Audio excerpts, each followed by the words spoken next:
We are back, the top 80 albums of the 80s, and we are in the upper echelon now, folks. Numbers 40 to 31 will be counting down. Myself and my good friend Nathaniel Ahart here. Thank you once again for tuning in and joining us. And yeah, super stoked to get into the upper class here. This is going to be like the most controversial episode of the entire series, and I'm not Probably. going to be the one that you hate for it. I'm just putting it out there right now. So, uh, Ready to be the villain. Yes. this is going to be interesting. Oh yeah, let's get into it, man. So at number 40,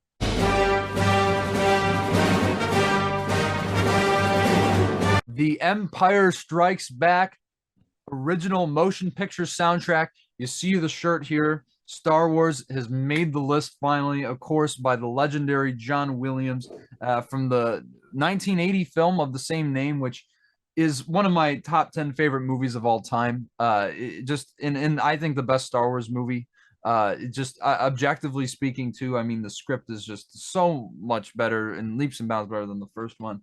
oh Which yeah, is also a masterpiece. But yeah, I mean, the themes that were created on here, because granted, I think it is a little bit more repetitive than the first film, which I love the album. I have it just above this on my all-time list, and that also made my 70s list when I was voting. mm, But and I think it's the greatest score in any film.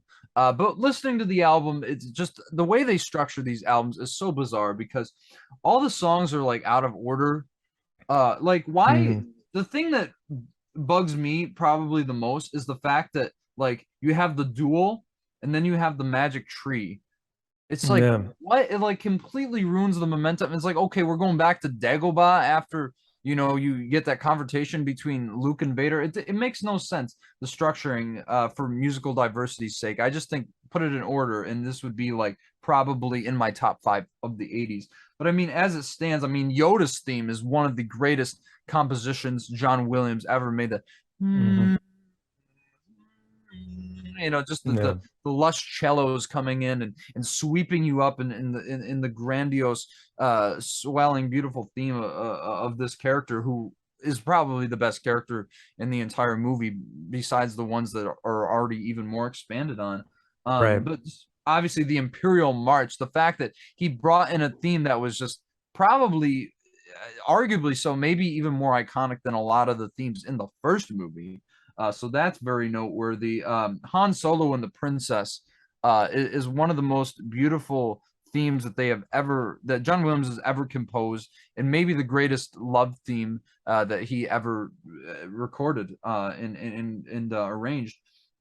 So yeah, many though. The battle in the snow, the asteroid field is so euphoric and just mhm. there's a dun, dun, Da, dun, da, dun, da, dun, da, dun. da. Yeah, Like just yeah, when they're like blasting through. Oh my goodness, absolutely love it. City in the Clouds, another one. Lando's Palace, and of course the finale, which I feel mhm, like at least for the original trilogy, the finale tracks are always the best because they bring yeah, in all the themes tied together, and of course that's especially that moment of uncertainty with Luke and Leia staring out the window and mhm, R2D2 and C3PO not knowing what's going to happen next. Is Han going to make it out of the carbonite alive? And it just yeah, bringing that all back to the forefront of my memory. I mean, this, as I said, structural issues aside, had to make the list. I mean, this was in my yeah. top 20. I think it should even be higher just because it is one of the most iconic, one of the most timeless film scores of all time. Yeah, man, this was on my list as well. Johnny Williams making it again, the second time on the list thus far. And who knows, there could be more. But yeah, absolutely agree with everything you said. I definitely think it's the best Star Wars movie, and I do think it's the best of the Star Wars soundtracks as well. I mean, just Wow. for Okay. those themes that you mentioned being introduced, Imperial March didn't exist until this film, and then Han and Leia, Yoda, all those themes are just Dude. amazing. And the "I love you, I know" scene, it's just like Oh, soaring, man. dude. It's so good. Him So being dipped in the yeah, and yeah, also I gotta mention Yoda and the Force when yeah, he's like lifting that X the X-Wing, man. Oh my right, goodness. One of the yeah. most iconic scenes in any movie, and really one of the most powerful moments music wise. Like Yeah. that's just unforgettable scene in cinema. Just can't beat. Absolutely. So Uh, yeah, great pick, guys, and I think not a bad spot. So now at number 39,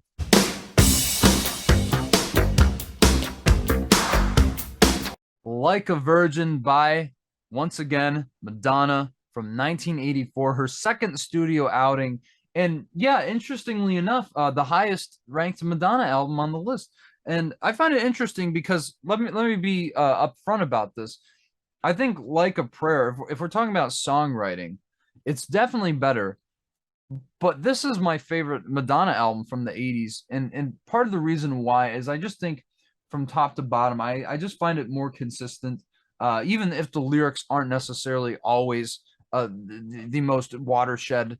But I feel like this is where she really started to assert herself as an artistic voice. Because the first album, yeah, it has some great pop songs on it, but I don't think it's influential in the way this album is. I mean, especially with songs like Material Girl, which is just so much fun. A great example of synth pop from the 80s, and just the clever lyrics. It's just this girl trying to kind of woo her way up and into status by getting with these guys who have a lot of money, and just how she plays on that kind of stereotype, and that we are living in the material world and I am a material girl. I mean, it's just such a fun song.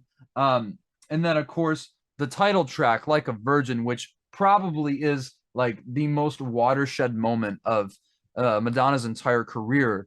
How she's like taking these, like this very sexual approach to the song, like a virgin touch for the very first time. It was really like, I mean, Prince was obviously like doing his thing by this point, and nobody was stopping him. But for a woman to come out and make a statement like that, obviously she was attacked from like both sides of the entertainment media and politics wise. And the music video was also like a huge moment. And I think really, well, also I'll get back into that, but I also love Dress You Up, which was another fun single on it. That's the thing. It's not lyrically anything too deep, but the hooks are great.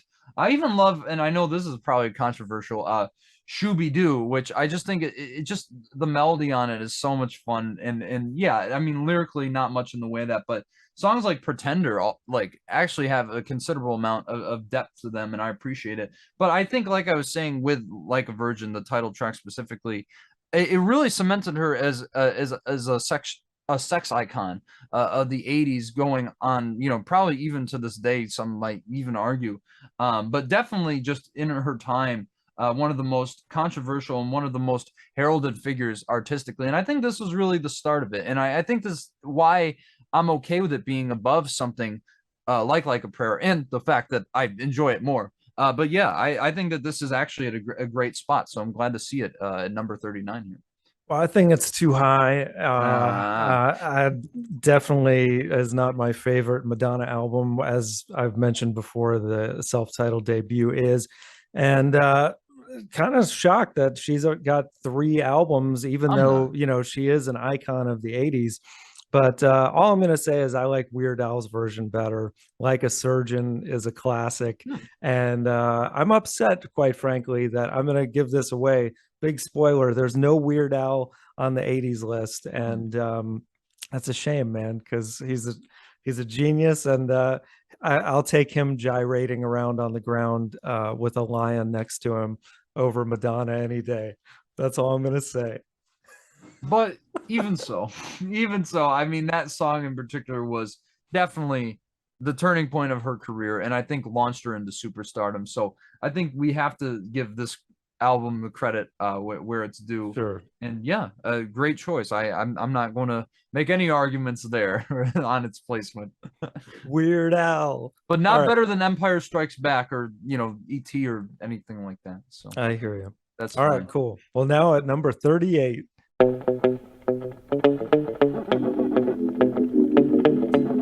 Uprising by Bob Marley and the Wailers, their 12th studio album and the final one to be released in the short lived lifetime of Mr. Rastaman.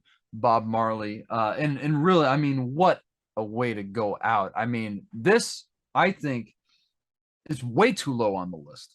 Quite frankly, I think this album should have, well, it's in my top 10, but I think it should at least be in the top 20. This is one of the most timeless, well, first off, timeless albums from the 80s. But man, I think it has just such a solid set of songs. There's not a Mhm. single bad song on here, which I mean, at this point, you'd expect. I mean, Bob Marley is one of the greatest songwriters ever. I mean, quite frankly, and obviously you have the usual songs that talk about Rastafarianism, and of course great political songs like Real Situations, We and Them. Mhm. Work is also great though. I probably a bit lyrically lighter than some of the other songs here, but he's still getting that point across, man. Um, but man, I mean, just some beautiful songs here like Zion Train. Yet again, one of his strongest spiritual songs. Pimber's Paradise was a shock to me when I first heard it because like Bob Marley, this is the first time he was actually like talking about like the effects of fame. He's like talking about this girl who's just like doing cocaine all the time. I'm like, what? I'm like, this is Bob Marley writing this song? It really feels kind of like an outlier in his traditional review, but I think it shines so much because of that. The songwriting is just incredible. But of course, I mean, Could You Be Loved, which is Classic. my favorite song Yeah. in here. Just such a catchy track, and it has like a disco kind of influence on it as well. But I mean, Mhm. just the Couldn't You Be Loved? Yeah. Be loved. I mean, it's just one of his catchiest songs. Forever Loving Jah, man. I think on that song he has one of the most beautiful parables he ever wrote in his entire career, and I think maybe the probably the standout track when it comes to uh, spirituality, which is crazy because I was just talking about Zion Train. But man, the fact that the last album released in his lifetime ends with Redemption Song. Yeah. I mean, lyrically, the greatest song Bob Marley ever wrote. You Brilliant. emancipate yourself from mental slavery. Mhm. I mean, lines like that. I mean, just you listen to the song, you know it's an absolute masterwork. And just him and the acoustic guitar, the most stripped back song in his entire catalog, and maybe his most profound. And that ends up at the end of this Yeah. album. Even though I'm not huge on the false ending, which is probably why I would put "Could You Be Loved" above it. But I mean, come on, it's an I absolute dig the false amazing ending song. actually. I think it adds a little bit of just odd mystery to it, but I think it's yeah, it's one of his best songs. Both of those Oh are man, amazing, but I love too when he says, you know, how long shall they kill our prophets while we stand aside and look? And that little ooh, it's yeah, so yeah. great, man. And it's like, It's like you're just intimate there in a room with Bob on that song, and he's just spouting some great wisdom on that track. Have no fear of atomic mm, energy. That all the stuff that was very timely and still is are timeless things to worry about yeah. in the present day. And So it's just yeah, like to think like it's like how long must they kill our prophets while we stand aside and look. I mean, yeah, just so many, as you said, relevant messages that are way too timely today, but just just that proclamation, all I've ever had are yeah, redemption songs, and yeah. then he fades into It's the the perfect ether. ending Uh, for what a career, man. And yeah, I think, like you said, too low on the list. Crazy, crazy. Definitely should be a lot higher than But like a virgin, but you know, yes, yeah. Well, at least it is higher than Like a Virgin. I would have taken issue with yes, that. But I think maybe a lot of people haven't gotten this far in his discography, perhaps, because right. it's his 12th album. And there's so like I think Bob Marley and the Wailers, they have one of the greatest discographies like ever. Hmm. They have some of the best studio albums I've ever heard. And this is probably my third favorite, which is saying a lot because I Yeah, have this rated at a 9. right. So that tells you a lot about how great of a musician he was and just how revelatory and game changing. This is an absolute incredible album. As I said, Absolutely. should be way higher. Yeah. But glad to Well, see it on the list. be that as it may, great pick, guys. So now at number 37,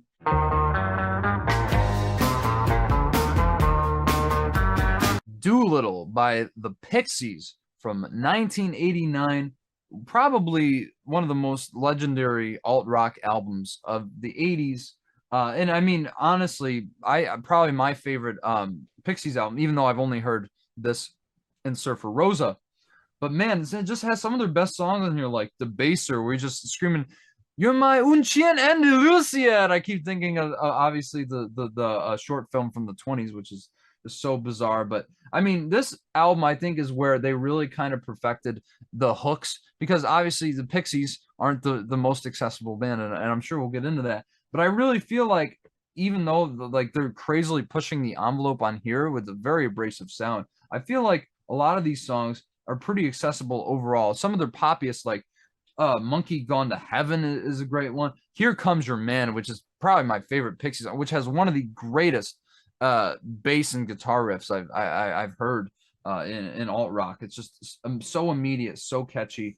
Songs like La La Love You, like, is just one of the most ironic, hysterical things on this album. Crackety Jones, where Black Francis is talking about his at one point a gay Puerto Rican roommate who did crack, all that. Like, it's crazy, like these stories that they're coming up with. But I feel like this album in particular, because obviously Black Francis isn't like known for being a vocalist. He likes to shout a lot, though I don't think he's necessarily a bad singer when he's actually like doing it.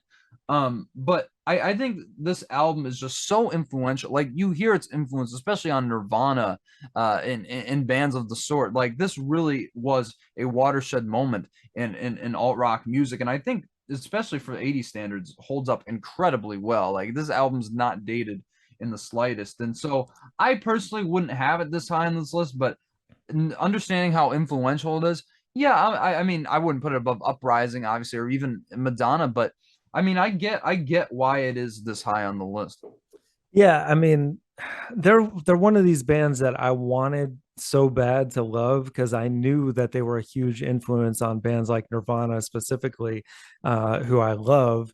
And when I've tried to get into them multiple times, and I can't find that accessibility, like you said. And I think it's mainly the vocals that do it for me. I'm just kind of turned off by Black Francis, and like, even though, you would think it shouldn't even matter, No. with the style that they're going for being abrasive on purpose, but still, I just can't, like, to me, like, Kurt Cobain could scream in a tuneful way, if Oh that yeah, makes sense. yeah. And these guys, they don't, I don't, in my personal opinion. And No, but then again, that's Kurt Cobain. Like, that's yeah, kind of like a high bar for that yeah, sort. You know what I sure, mean? sure. But yeah, I definitely do see the influence, and I see why a lot of people would have it on their list, because of it being so innovative on bands that would follow and become way more popular than they ever got. But it's fine. I just don't think it should be this high on the list. Well, I don't know. I do feel like it was that perfect bridging point between, what the Velvet Underground was doing in the 60s, I and knew you then were what gonna say Velvet Nirvana would go Underground. on to do. I mean, Yeah, really, yeah. it is really that kind of moment where Hmm. everything just kind of came together, and yeah, then everybody just took with it and ran, and I'd say arguably made it even better. So, but Yeah, I had this on my list, and so I'm glad to see it here for sure. It definitely deserves a spot just on influence alone. yeah. But definitely not above Uprising, right? No, no, even though it's Insane. probably more influential, but Yeah, regardless. yeah. Well, whatever. But now at number 36,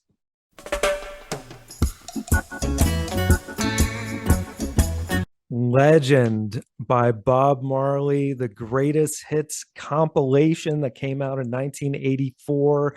And you see it on the wall of perfect albums behind me. I give it a 10 out of 10. And I usually don't do that for compilations, to be honest with you, because, it's a compilation. Other people are picking the songs and putting them together. But I feel like this is the most well done of any compilation because it really, and there's two things I'll say about this. It's kind of a good and bad thing. For me, is that for the longest time, the bad thing is that this would be all I would listen to from Bob Marley because it was like, Hmm. oh man, this has like everything on it, which it does have, like, in my opinion, all of his very best songs. But then you're missing out on some of those gems on his other albums if you just listen to Legend over and over again, which I think a lot of people do, unfortunately. But I mean, come on, is this love? Could you be loved? As we mentioned, I mean, there's not one weak song. Stir It Up, one of his greatest ballads. Waiting in Vain as well. I love every single song, and I'm sure I'm a broken record on this. Everyone does, but I also want to say though, as far as it being one of the best compilations, I love that they put that live version of No Woman, No Cry on here. I think that's what really kicks it up another level for me, because I think that version is better than the studio version. So yeah, that's I think this should have been much higher, but I think, as we'll discuss here momentarily, I'm giving you guys a pass because I understand a lot of people don't usually think of compilations when you're putting together these lists, but you should, because some of them are incredible, and this is one of those cases. I mean, how much can I give a pass here? Because 36, right? Yeah. 36. How is it this low? Yeah. I mean, look, it's number one on my list. I'll just tell you that. Yeah. I had this right above Uprising, actually. This is in my top 10. I cannot understand. Like, I guess I see what you mean, but this is a compilation album. I don't think it matters. If this is, as you said, okay, I will say it's not a 10 for me. One, because I don't love Satisfy My Soul, though it's really good, obviously. But the way, as you said, about people compiling these albums together, and I think I was talking about this when I did my top 100 on the channel. My biggest, which it made like I think it made like 36 on that list, so I don't know why it's so low on here. Right. But the thing is, it's like I feel like with this, they took off a lot of stuff about like like marijuana and Rastafarianism and obviously a lot of like sentiments about police brutality, like all these political messages to kind of cater towards a white audience. Yeah. And I'm not huge on that, but as you said, I mean, all these songs are amazing, and obviously his most iconic, like I Shot the Sheriff, which okay, that one fits into it, but Get I still Up, Stand feel Up. So great. Yeah. Jamming, but like some of the other, like you don't see Slave Driver on here, which I think is one of his masterpieces, and that's my biggest problem with it. But even so, this should be in the top 10. Why is it like, considering how high it made on my top 100 list? I am absolutely beside myself that it is this low on the list. Look, guys, I mean, please, for the 90s, it's okay to put I know some of you don't. Compilations are fair game. Yes. Do it. And that's fine if you don't. Like, I can respect that. But the fact that this is this low, I cannot respect. This is way. I mean, man, this may be the most angry we've seen Nathaniel here on this countdown. Maybe I'll be more angry later on, but this really, especially because some of the albums above this, don't even get me started yet. But regardless, I'm glad to see it on the list. But really, just please keep that in mind next time, because this really is one of the best compilation albums of all time. Yeah, it's not my favorite, but man, it's up there. You can't knock Bob, just like we were saying with Uprising, which it's kind of cool that he's got two in one episode here, but they should both be in the top 20. Yes. But like just his overall like message, and that's I think also something that I love about Legend, is that yes, they did weed out some of the more maybe divisive stuff, but weed out, exactly. But they had you could really just feel like this great message of love throughout so much of his music, whether it's One Love, People Get Ready, or Three Little Birds, Don't Worry About a Thing, Every Little Thing's Gonna Be All Right. Like, just his music just makes you feel good, and it's uplifting, and the reggae rhythms aside, his messages are just always brilliant. Exodus, another great one that's on there. So yeah, guys, you got to get with it with Bob, man. And so now at number 35,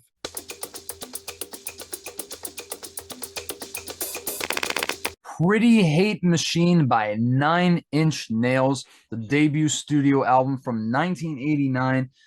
First off, I think the story behind this album is just crazy. I mean, Trent Reznor, obviously such a beloved figure, now two-time Academy Award winner at this point, but he started out as a handyman at an engineering studio, and when the studio had downtime, he would go in there and he'd record his own music, which is crazy. The fact that he was able to learn all this and make an album so revolutionary on so many levels. First off, I think that this should be a lot higher on the list, but I think maybe I understand why it is here, and we'll get into that. But man, songs like Head Like a Hole, man, it's really such a abrasive album, like I was saying with Doolittle, but probably even more so here. It's really probably the progenitor to industrial rock. And just the engineering on this album is incredible. It blows my mind the stuff he was able to come up with, especially like Kinda I Want To, which is my favorite song on here, where you have these drilling dance beats and these droning synths whipping back and forth in the stereo mix. It's absolutely incredible and blows my mind. Like this yesterday. Like this album is not dated in the slightest. And that's why I think it's such a revelatory record. And also like you can hear influences, you know, on like Billie Eilish or Radiohead or U2, especially on Octung Baby. Really, it's all over this album, and songs like That's What I Get. I can definitely hear the influence from David Bowie's Low, especially in the way of the production. I think from a production standpoint, this album is incredible, and I just love. I mean, it was a deeply, deeply personal album for Trent Reznor, who was going through a lot of stuff at the time. I believe addiction. Also, he you know broke up with his girlfriend, and so a lot of that stuff. He didn't expect anyone to hear this. This was very an underground sort of thing that critics kind of didn't pay attention to, but it kind of got this. It started bubbling up on the surface, and then it kind of broke him out into stardom, especially with their next album, Closer. So many great songs on here. Down in It is another really great track. Sin, yet again, I mean, the stuff that he's coming up with, I think not only the lyrics are relatable if you've been through a situation like that, but it's just so deeply personal, and I feel like he really gets that out with these synths and all these sounds, and just his voice, just so raw, so powerful. Not saying he's one of the best singers of all time either, but he's certainly a deal better than Black Francis. But yeah, I absolutely love this album. This was like in my top 15, almost it cracked my top 10 at one point, but it got pushed down for some other stuff, which we'll probably talk about later down this series. But yeah, I think this is a great choice, and I'm glad to see it this high on the list, even though I think it should be higher.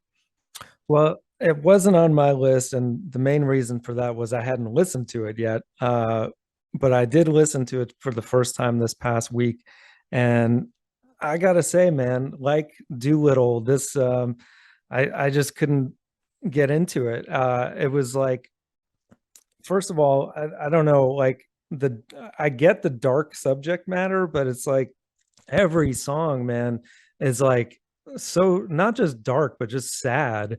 And I do like some of the stuff that Trent Reznor went on to do both in Nine Inch Nails and on soundtracks. Obviously, some incredible stuff like Social Network and so on. Soul, yeah. But on this album, like he just comes off as like a whiny bitch, like for the whole thing, and I can't take it. And like the songs are so repetitive. It's like after 3 minutes, I'm like, okay, I get it, man. Like you're gonna do the same chorus over again. And I even the production, like the guitars just sound grating to me. And I get that it's personal taste, but good God, man, this was like almost torture to listen to. So What? Oh my goodness. I don't think it should be this high on the list, obviously. But man, I mean, dude, it's such an influential record, though, man. That's what Yeah. I'm saying. Like, No, even I if you're get not that. into it, I I mean, get that. And I mean, but he wasn't the first one to employ industrial sounds. I mean, sure, but maybe in the sense that it was being done in the way that it was, but I feel like Achtung Baby was a lot more influenced by like the German industrial music that they were listening to at the time. sure. Maybe they listened to this too. But there's like you can hear it though a little bit, like just Sure. kind of like the brash nature of these synth patterns that he's coming up with. But I Yeah. mean, still, it's such a feat that he was just able to come up with this, like Well, just that's working true. at nights. Like it just and wow. doing it And I on mean, what a his own. success Yeah, story, of course. you Yeah. know? So I think maybe that's why I'm My okay with it. apologies to Trent Reznor, but Oh, man. yeah, it's I don't know, too Maybe high. that's why I'm okay with it being at this spot, because it's like we balance it out, Okay, you know. fine. But it should be on the list though. So But I think that's the only other thing that I'm going to be mad about on this episode. The rest is pretty good. So we'll see. let's see. So now at number 34.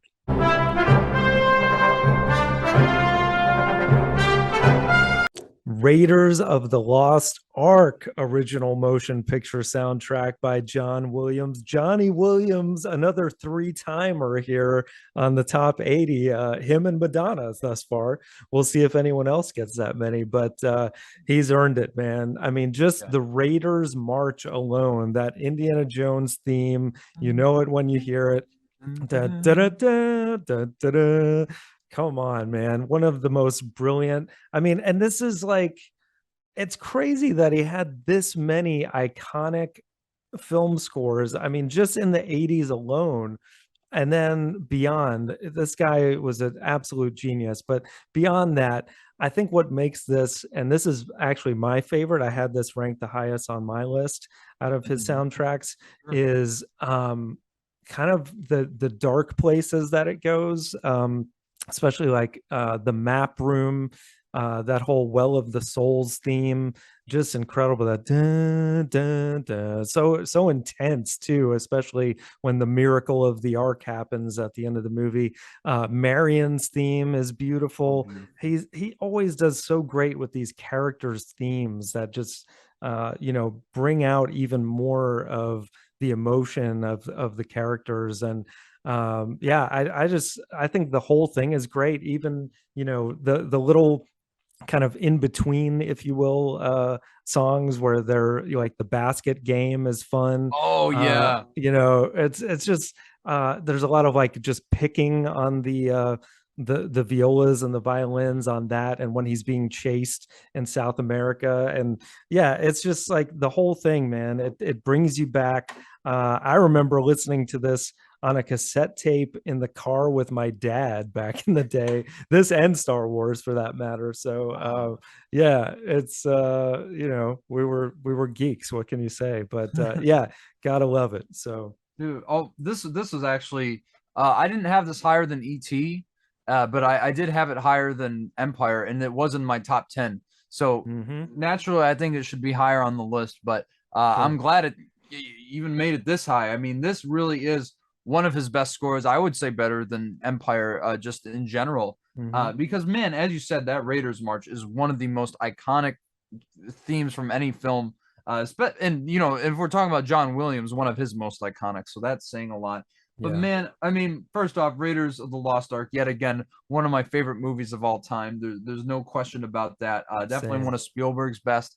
And I think just maybe one of the best action adventure movies of all time, unquestionably. But yeah, I mean, I also have to mention the track listing. At least I think you're talking about this too, because you had it in the 80s.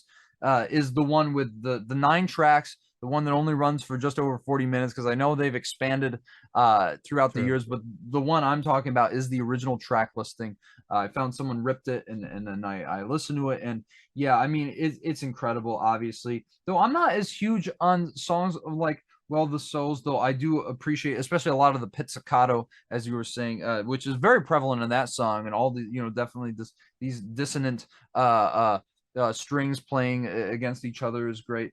But Yeah. man, I gotta mention some of the other Desert Chase is Mm. incredible. I Yeah. think one of his most complex compositions on this album, and I think probably the one that stands out the most after the Raiders March. And just you could picture that whole sequence with the fight by the plane, and then him dragging, climbing under the truck, which by the way is one of the Incredible. greatest, yeah, one of the greatest stunts in any movie, done by none other than Harrison Ford himself. Got to give the man a lot of props. Yeah. But yeah, I mean, I think the themes do get a little repetitive, because the end credits is basically the Raiders March again. Right. But man, I mean, with themes this iconic, I mean, how can you not love this album? And crazy to think too that John Williams' last film score could be the final Indiana Jones film, unless they give him the next Bond movie. So we'll see about that. But really, I mean, what an incredible career. I think, wouldn't it be Mm. so fitting though if that was the last film score that John Williams ever gives us? I mean, the man is a living legend. At 90 years old, he's still doing his thing at a super proficient rate. We just heard a little bit of Helena's theme from Indy 5, and I just can't wait for the movie. I can't wait to hear what John Williams does. And yeah, this is definitely one of the greatest achievements of his entire career, as well as Steven Spielberg and George Lucas. Absolutely. And great pick, guys. So now at number 33, I'm expressing with my full capabilities, and now I'm living in correction. Straight Outta Compton by NWA. What an amazing debut hip hop album, gangster rap, if you will, from 1988. I mean, come on, you got Easy E, you got Dr. Dre, Ice Cube, MC Ren, all these guys in one group. Just incredible. And if you've seen the movie as well, you'll know that just some of the stuff that they went through in the making of it and after the fact is just insane. But the title track, I mean, you got F the Police, of course, you got Gangsta Gangsta, Express Yourself, one of my favorites. Dr. Dre taking the lead on that one, but I think Ice Cube is probably my favorite as far as the rapping goes on the album all the way through. Definitely not Easy E. Yeah, Easy E, I guess, would probably be my least favorite if I had to pick. But yeah, man, it's great. And then of course it spawned all these solo careers from there. I mean, just pure history here. And I think it's at a good spot on the list, to be honest. Yeah, I mean, I personally had it lower on my list, but I think it was around. I think it deserves to be in this episode for sure. I think it's a good spot to have it around. But it Yeah. really, this was kind of where gangster rap blew up into probably the prevalent form of hip hop. And, Mhm. and I think it's very noteworthy because there was so much controversy, especially over songs like, "Fuck the Police," Mhm. which I think is one of the best songs on here, and still stands up to today, unfortunately. But such a great song. The messages are amazing. But obviously, I mean, the title track too is incredible. Express Yourself, as you said, just what one of the best samples. And I think this really showed the arrival and prominence of Dr. Dre as Yeah. one of the most heralded producers of all time, not just in hip hop. And this was really where the seeds were planted for that. I mean, as you said, it set up so many solo careers. So some of the most iconic rappers, especially Dr. Dre and Ice Cube Mhm. specifically. But this really changed, tipped the scale. I mean, especially that album cover where I think I think it's Ice Cube. He's like pointing the gun into the camera. I mean, this is Yeah. very, very violent depiction. Kind of made the environment that they were around. And I think also too, like one of my problems with this album though is like sometimes like when you get in the songs are kind of like bitches ain't shit. Like it kind of Yeah. it's like where is this a character or is this kind of like crossing over into their real personality? So it's just kind of the way it's presented. Maybe that's why I don't love this album fully, but man, this is probably not my favorite, but one of the most influential debut albums of all time. And I think definitely when it comes to hip hop, I'm so glad that this one made the 80s list because it wouldn't feel right to not have it on the list. It is just such a landmark album. Whether you fully love it or not, it has to be here. So I'm glad to see Straight Out of Compton this high on the list. Yeah. Great pick, guys. So now at number 32,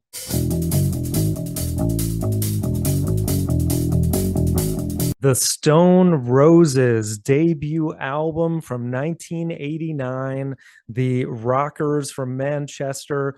Yeah, I kind of knew that these guys would make the list somewhere. Everybody seems to love them. I like them okay. I didn't have them on my list. That probably would have been just somewhere down in the top 100 if we went that far. But songs like "I Want to Be Adored," "Waterfall," "I Am the Resurrection," all really good. And it's for the time that this came out, I think it wasn't like ahead of its time or anything like that, but you could kind of see the influence on the Britpop that would be coming in the 90s, that would be even bigger and brasher and hookier. But yeah, this is it's good start to finish. I don't think there's anything really weak on this album, but I would not have had it this high on the list. No, this was actually my 81 originally, so it just barely missed out on my list.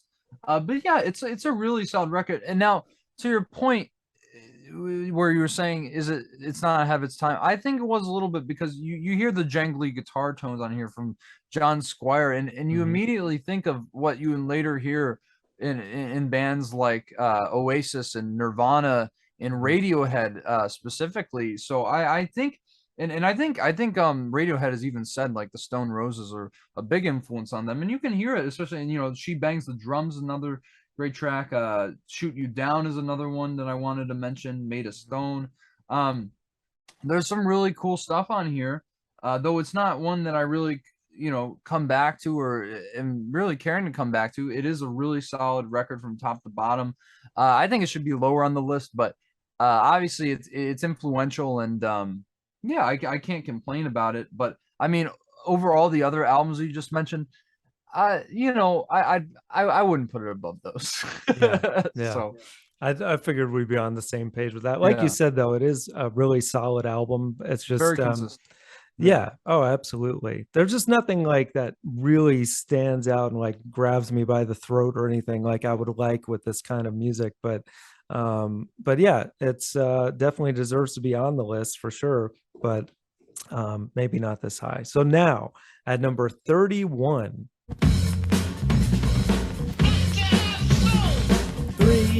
3 Feet High and Rising by De La Soul from 1989, the debut album of this hip hop trio that consists of Posdnuos, Mace, and Trugoy the Dove. I mean, this really was such a watershed moment for hip hop. We were just talking about Straight Outta Compton, and quite frankly, I'm glad to see this above it. And quite frankly, I think it's a little low on this list. And I think part of that has to do with the fact that this isn't on any streaming platforms, because I know there's some right issues with De La Soul stuff in their catalog, and so they haven't put this on any streaming sources yet. But it's an absolute crime, because this is one of the most important hip hop albums of all time, I would even argue, because I think I've made it clear, not necessarily on a few of the maybe on one of the hip hop albums we've went over on this list.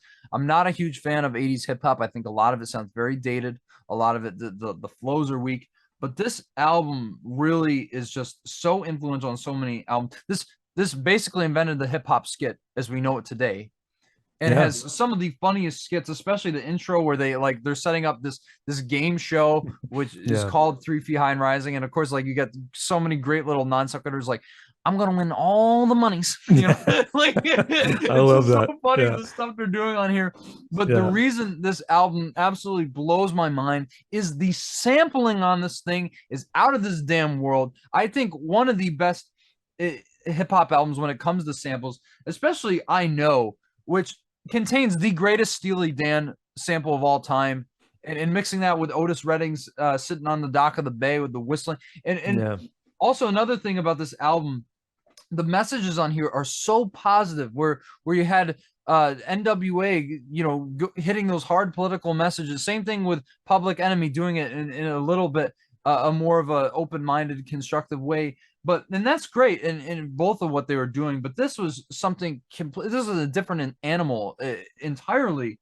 And of course, you have great songs on here that talk about social critiques, like Ghetto Thang, which coincidentally I think is the best song on the album lyrically, and just, man, it hits so hard. Like that line where he's like talking about like, but John's pimping Jane, and it's like crazy the stuff that they get into, but just how he's like, they're kind of saying, there has to be, was it like ghetto love before they make ghetto change, something like that. But it's such a brilliant song, and the Magic Number, obviously such a brilliant track on here. and Jennifer taught me Derwin's Revenge. The humor on here is absolutely incredible. I think Mhm. that's one of the funniest cuts on the entire album. And then you have like these other like I guess interludes, and not necessarily skits, but they're like talking about having BO and stuff. Like it's crazy the stuff they're Yeah. coming up with. Potholes in My Lawn, that crazy, funkadelic yodeling sample. Of course, the big hit, Me, Myself, and I, which Right. is awesome. And yeah, this felt like, especially at the time, like an intellectual hip hop album, Yeah, and like yeah. the start of kind of like alternative hip hop, like that, A Tribe Called Quest would go on to do. I mean, as Q-Tip is even featured on here. That's true, yeah, and Buddy. So yeah, this was on my list as well. I think, like you said, this could have been higher. I mean, just Yeah. it's both so innovative and also just so fun and joyous to listen to. And like you said, the samples are amazing. The beats sound great. And yeah, it's not like you said, some other stuff on the 80s does sound a bit more dated. And if you're This comparing is not dated at all. no, not at all, man. And I wish it was on streaming services so it was easier to find for Right. for all the reasons. But yeah, great pick, guys. So yeah, this was an interesting episode overall. Maybe one of our most divisive yet on some of these, um, but 80s was an interesting time. So it's gonna be super interesting to see what's next, because we still got 30 left. And yeah, there might still be some things that we disagree on, or There will be. I know there There will will be. be, but there's going to be some bona fide classics to come. There's no doubt. So Sure, man. Yeah, no, I'm so excited to get into these records. And especially we ended this episode with like maybe the best, like, well, the first great alternative hip hop album. So Mhm. it's just, yet again the diversity continues to impress me, and we're gonna have Yeah. some more stuff in the next episode. Yeah. That's just gonna run the gamut with everything. So yeah, guys. Yeah, can't wait. And in the meantime, as we always say, please subscribe to Nathaniel's channel. We do these, we swap them every other week to promote each other's channels, but he has so much other great content talking about movies and all kinds of stuff. It's great. So if you haven't done that, what are you waiting for? And also, we're going to start plugging this now to get Nice. ahead of the curve. We are already going to start taking submissions for the top 90 albums of the 90s, which Yes. we will be getting to next month. So the deadline we're picking out here is October 20th. So that gives you a little over a month to get your list together, get them to us however you normally do. You can do it in the comments, you can do it via email, however is easiest for you, but just get them to us. And yeah, that's going to be great, man. I can't wait to get into the 90s. More hip hop for sure to come. Maybe like And 25% of the list. I don't it's know. yeah, you never know, man. It's possible. So guys, thanks so much for watching. As always, we just have a blast doing these lists, and you being involved in this democracy. So get those lists to us. Oh, and you can have greatest hits compilations. Yes. Or a reminder. And the only thing I'm going to say is we're not going to do any EPs, which as painful as that is to say, because the Airbag How Is My Driving EP by Radiohead is brilliant, but I'm not going to have that on my list. So that's the only rule. Anything else, do it. Yes. Anything you can come up with, just throw it on there and send it our way. We All can't right. wait to see it. Great. Well, cool, man. Well, we'll see you next week, starting out with number 30. So we'll see you then. All right. Take care, Peace. guys.